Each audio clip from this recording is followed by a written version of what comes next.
All right, today we are back with the yellow LTZ400 that I picked up for $1,500. Pretty cool deal considering it has brand new tires, basically new Yosh exhaust, and it's a pretty clean machine, but it does make a slight little noise when it's idling. It's not like in sync with the piston. It's like every other rotation or every third. It's really hard to tell. My best guess is that it's going to be this timing chain is probably too worn and like smacking or something. I'm not sure, but today we're going to look at that, take care of that. It also runs a little rich, so we're going to have to take the carb off or maybe just adjust the fuel screw a little bit, because I think he said he did put a bigger jet on here.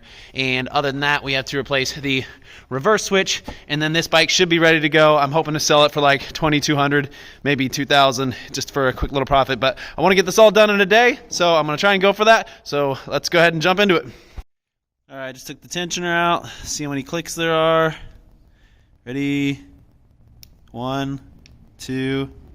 All right, that's pretty reminiscent of a newer timing chain, which means it's not stretched out. There's still 2 clicks left, so that's not good. We got a ticking noise, and it's not the timing chain, so I'm definitely going to have to take off the top end here and take a look. So let's go ahead and do that. All right, so the only thing I can really see, everything's in time, everything looks good. I haven't checked the valve clearances yet, but when I was manually holding the cam chain, anytime the valves would come around, it would smack it pretty hard. So I'm thinking maybe these valves are a little tight, and that also might be why it's running so poorly. So I'm going to check the valve clearances real quick and see if that maybe helps a little bit, and we'll go from there. I checked the intakes, and I literally can't get my smallest one in there, which is 0.04 millimeters, and we're supposed to be anywhere from 0.1 to 0.2 millimeters. So these valves are definitely incredibly tight. I don't even know how it's running. It's kind of surprising. So it's literally like touching the top of it and like not even closing all the way, which is, I still don't think it should make that noise, but it's definitely putting it's fighting the springs a little more than it normally would here. So that's something that's definitely wrong. I'm going to check the exhaust now. All right, the exhaust valves were both 0.18, which is just under spec. The lowest you're supposed to be is 0.20. So these need to be bumped up a tiny bit, but these need bumped up big time. So I'm going to go ahead and take these off, bump them up, and we'll see if that helps. It'll definitely run better, but the question is, will it get rid of this noise? I'm really hoping somehow the extra pressure on these valves is causing just a little bit of jolt on the chain, but I don't think that's the noise. I don't know. We'll see. So I got the valves all adjusted, put it back together, and it's idling perfectly. It revs out perfectly. It really seems like it's running great. And what's weird is I don't hear that noise anymore, but it's a little bit louder in the valve train in general. I'm not exactly sure why, but I'll go ahead and show you. But it's definitely I got to replace this ignition. Look at this thing. The lights kind of flicker on you, and I don't know, it kind of bugs me.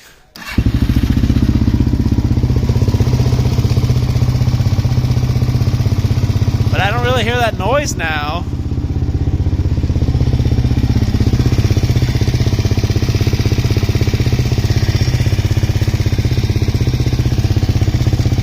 So it sounds pretty good. It's revving out really well. No smoke. I think she's good to go. I'm gonna go ahead and take her for a test drive.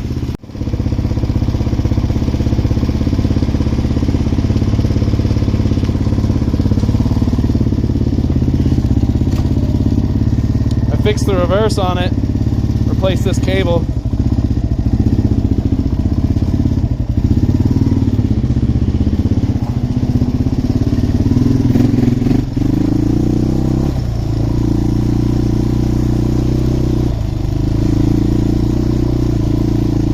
It's really wet.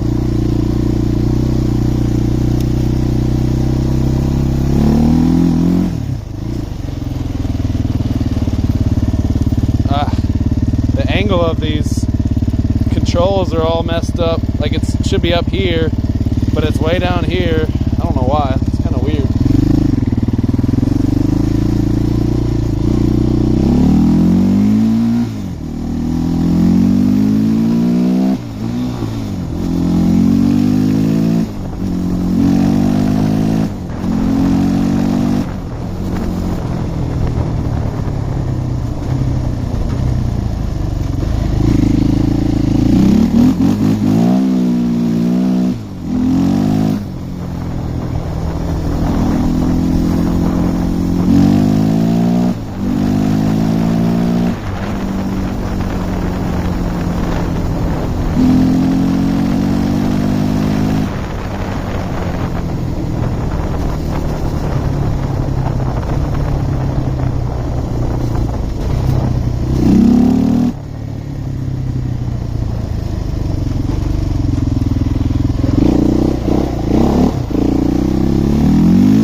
on instead of prime. We'll try prime real quick, see if that fixes it. A little poppy. Not bad though. Prime might have fixed it.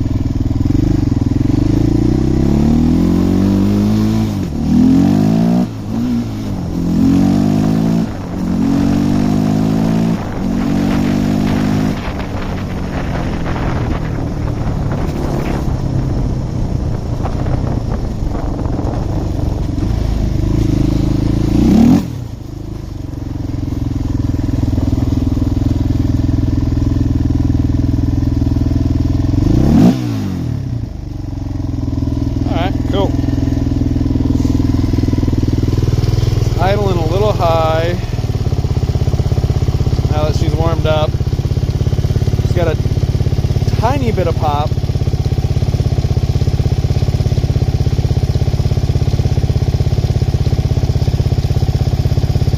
I don't know, the engine just kind of sounds weird to me, but it's running great. Not exactly sure. I haven't heard the radiator fan turn on yet, so we'll see if that kicks on. It is caked with dirt though. That's not good. All in all, I fixed the reverse, so that's good. It's running really good.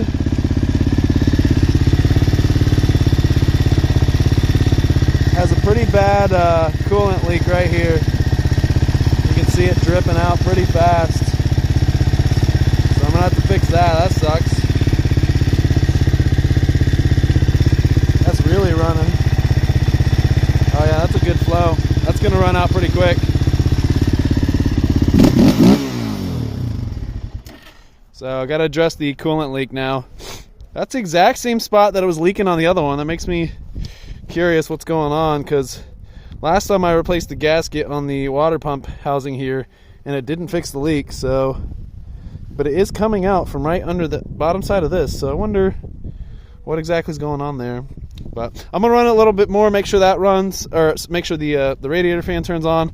Overall, I think it's plenty good enough to sell. I just need to do a quick little cleaning and I think she'll be good. I'm pretty sure he said he put brand new chain and sprockets on it, which the chain might be newer, but it's hard to tell on these things. But it looks pretty clean overall. I'm pretty happy with the price I paid for it. I think she's kind of fine. I might adjust the fuel screw a quarter notch on the carb, give it a little bit more. It seems to be running a hair lean, and then make sure we fix this coolant leak, because that's a big issue. So other than that, I think she's good to go. So yeah, I'll probably put this one up for sale, 2200. Probably take anything over 2K and be a quick easy flip. I probably have what an hour and a half, 2 hours in it. Not bad. So pretty happy with that. Let me know what you think.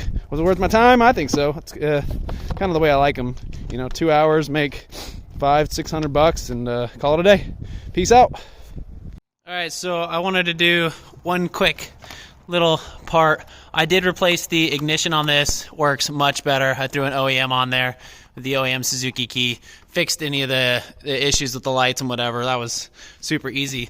I took the water pump housing unit off, and I saw people online. They said use some RVT, and I bought specifically this water pump and thermostat housing RVT for the housing here. They said stick it on the front and the back of your gasket. I followed the instructions to the T. I put it on there, somewhat thick, not crazy, like it's like barely sticking out. You can see it a little bit, but I put it on both sides.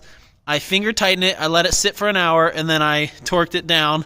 And this thing still leaks, and it's driving me nuts. I didn't put a new gasket on there because I didn't have one, but I really thought that this would work. So if you guys have any other trick methods, I'm not sure like where exactly it's failing, but this is the second LTZ400 I've had that's dripping right where the the water pump housing meets the side of the case here. So I still have a new gasket on order, so I think if I don't sell it by the time I get it, I'm going to try a new gasket and this, and if that doesn't fix it, something about the surface of this bell housing has to be off. But I keep saying bell housing, but the water pump housing.